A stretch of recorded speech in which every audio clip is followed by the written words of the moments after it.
सासालनि फुंनि जरानि सिमी बिलुनिया BKI शतबार्षिकी भवन सालटाम जरानि बागै स्किल डेभलपमेंट फ्लाइजाकमै पान्डा संजाजाखा अ पान्डानो जाति कोथार फनांमा बाइखे जेंसावै रिखा बिलुनिया पुर परिषदनि चेयरपर्सन निखिल चंद्र गुप पान्डानि पुइलाव भारतीय जातीय रोजाबमा बाइखे पान्डानो जेंसावै रिलाइखा अ पान्डानि पुइला नाहारमुंनो उंखा आमचाइनि किसासक सिक्लासो रक रांमारि आजिनानि बागैनो फ्लाइजागो हिनै सायखनारिका चेयरपर्सन निखिल चंद्र गुप अ पान्डाव मानजाखा रिसिमु पंचायतनि चेयरमैन बरम गोनांजोक बकुल देबनाथ देवाशिष भट्टाचार्य ताई रोंफ्रुंनायनि सेबक पाइजाक सुभाष दासनो खबै तेबो कुबनि बरम गोनां आदंर এই প্রশিক্ষণ শিবিরে ছেলেরা মেয়েরা 3 দিন ব্যাপী প্রশিক্ষণ তারা নেবে। তারা বিভিন্ন বিষয়ে অভিজ্ঞতা সঞ্চয় করবে এবং কীভাবে কাজ করতে হবে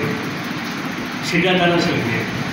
আমরা জানি যে এখন আধুনিক টেকনোলজির যুগ, নতুন নতুন চিন্তাভাবনা, নতুন নতুন প্রযুক্তি হাতে যদি না থাকে তাহলে কাজ করা অসম্ভব। তাই সরকার 2015 সাল থেকে, বিশেষত আমাদের প্রধানমন্ত্রী নরেন্দ্র ভাই মোদীজি আমাদের যুবকেরা যাতে টেকনোলজির সাথে পরিচিত হতে পারে।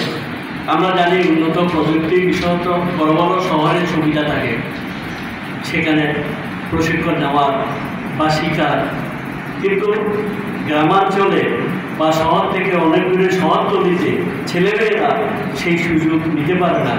কতজনের পক্ষে সম্ভব হয় কলকাতা গিয়ে সেই টেকনোলজি শেখা বা ব্যাঙ্গালোর গিয়ে বা দিল্লিতে গিয়ে।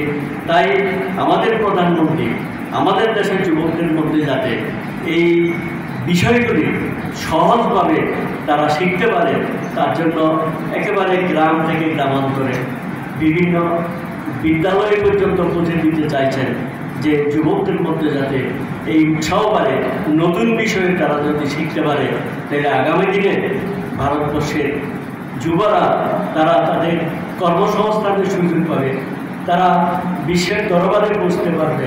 তাই সেই বিষয়ে চিন্তা করলে আজকের এই প্রশিক্ষণ শিবির অত্যন্ত গুরুত্বপূর্ণ। স্পোর্টস অফিসে তাদের মাধ্যমে এই প্রশিক্ষণ শিবির অনুষ্ঠিত হতে যাচ্ছে। আমরা আশা করব এই প্রশিক্ষণ শিবিরে যারা যোগদান করেছেন ওনারা মনোযোগ দিয়ে যেই বিষয়গুলি এই প্রশিক্ষণ দেওয়া হবে সেগুলি ওনারা আয়ত্ত করতে পারবেন। আমরা এমনিতেই দেখি যে আজকে এই প্রচণ্ড গরমের দিনে বিভিন্ন অফিস ঘরে, বিভিন্ন স্কুলে বা বিভিন্ন অডিটোরিয়ামে এসি মেশিন লাগানো হচ্ছে, কিন্তু আমাদের লোকাল ছেলেমেয়েরা সেই বিষয়ে এখনও অনভিজ্ঞ। একেবারে সামান্য কিছু ত্রুটি হলেও আমাদের পক্ষে সেগুলি জানা সম্ভব না। তো সেই বিষয়টা যদি আমাদের ছেলেমেয়েরা জানতে পারে, শিখতে পারে, তাইলে খুব সহজে সেখানে গিয়ে কাজ করতে পারে, কর্মসংস্থানের সুযোগটা করবে।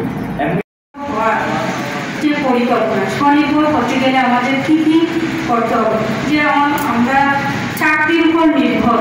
আমাদের প্রধানমন্ত্রী এবং মুখ্যমন্ত্রী চাইছেন যে আমরা স্বাবলম্বী হই। স্বাবলম্বী হতে গেলে আমাদের প্রশিক্ষণ নিতে হবে, কিন্তু আমার আগের বক্তাও বলেছেন যে আমাদের কী কী প্রশিক্ষণ নিতে হবে। সেই প্রশিক্ষণগুলো আপনাদের যে 3 দিনে হয়তো হয় না, আরও অনেক দিন লাগে, কিন্তু আপাতত 3 দিনে আপনাদেরকে প্রশিক্ষণ দেওয়া হবে। সেই প্রশিক্ষণে আপনারা নিজেরা মনোযোগ দিয়ে শিখবেন এবং আপনাদের এরিয়াতে যে কাজ সেই কাজটা আপনারা পৌঁছে দেবেন। যে হয়তো অনেক আমার আগের বক্তা বলে দিয়েছেন যে অনেক অপ্রয়োজনীয় জিনিস আমরা হয়তো ফেলে দিই, সেই জিনিসটাও কিন্তু একসময় দেখা যায় কাজে লাগে। যেমন আমাদের বোতল, যেমন আমাদের যে ডিজেল বা বক্স, এমন অনেক কিছু আছে আমরা ফেলে দিই। সেই ফেলে দেওয়া জিনিস দিয়েও কিন্তু আমরা কি ফুলের টব, হয়তো ফুলদানি, অনেক কিছু আমরা বানাতে পারি, কিন্তু হয়তো আমাদের চর্চা নেই। কীভাবে হয় সেটা দেখা, আপনি প্রথমে আপনারা শিখবেন কীভাবে এটা করলে নিজেদের অস্তিত্ব রক্ষাকে আপনারা এগিয়ে যেতে পারবেন। সরাসরি আমি বলতে চাইছি যে আপনাদের যে রোজগারের যে ব্যবস্থা সেটা আপনারা পাকা করতে পারবেন। অনেকেই খুব উচ্চশিক্ষিত হয়েও এই ট্রেনিংয়ের মাধ্যমে সরকারি চাকরির যে সংকীর্ণতা, যে সংকোচন, সেই নীতির ফলে রোজগার একটা কঠিন চ্যালেঞ্জের মধ্যে দাঁড়িয়েছে। আপনারা হাতে কলমে এগুলো শিখতে পারবেন। এখানে আমরা ফিজিওথেরাপি রেখেছি। ফিজিওথেরাপি রাখার উদ্দেশ্যটা হচ্ছে গ্রামে গঞ্জে অনেক স্ট্রোক করে পেশেন্ট হয়, যাদের প্যারালাইজ হয়ে যায়, হাত পা নড়াচড়া করতে পারে না, সামান্য একটু সহযোগিতার মাধ্যমে ওনাদের আবার আমরা আমাদের বাস্তব জীবনে ফিরিয়ে দিতে পারি। কারণ অনেক